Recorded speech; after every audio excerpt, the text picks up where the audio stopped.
The Daytona International Speedway, the second to last day of Speed Weeks 2011, and a lot to happen on this massive 2.5-mile track. Later today, the NASCAR Nationwide Series season opener. First, NASCAR Sprint Cup Series teams making their final preparations for the 53rd Daytona 500 that happens here on Sunday. Dale Earnhardt Jr.'s team going to work on their car. Marty Smith has a report for us. Marty? Thanks, Alan. Today, it's all about fine-tuning for Dale Earnhardt Jr. Remember, he wrecked his primary race car in practice on Wednesday, so he and crew chief Steve Letarte didn't feel they had the proper handle on the new two-car draft. It's a completely new style of racing here at Daytona, so they spent all day Friday ensuring they had the intricacies of that new type of drafting. That was the heavy lifting for this team. Today, it's all about fine-tuning. They'll go out and make sure they're the pusher in the draft for some 8 or 10 laps, check their temperatures, make sure the motor's not too hot, and park it prepared for the Daytona 500. Now for a report on Earnhardt's teammate Jeff Gordon, here's Mike Massaro. And Jeff Gordon also damaged his primary car in Thursday's qualifying race. They were able to repair it after 6.5 hours.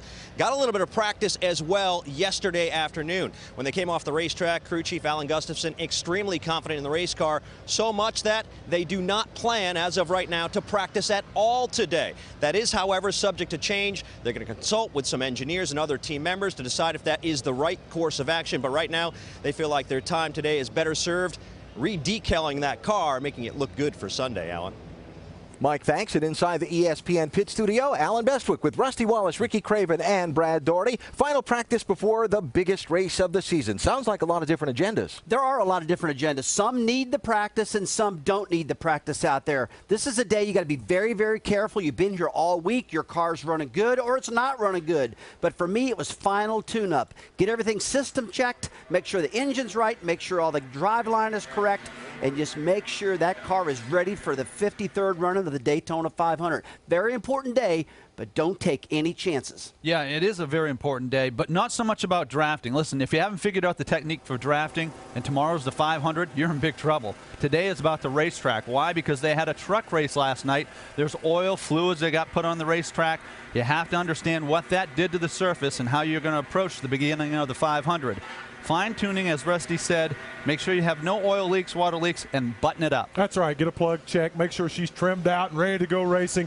We only saw 20 teams hit the track for the last practice. For this practice, though, I think you're going to see the majority of the teams on the track, not to shake the car down necessarily, but to shake down those nerves. This is the last chance you get to strap in before the 53rd running of the Daytona 500. Yeah, with a lot of time on the track during speed weeks, you can find trouble or overthink things. And I think a lot of teams are feeling on this Saturday, we know what we know. Let's get it ready to go race. And as Rusty said, not take any chances.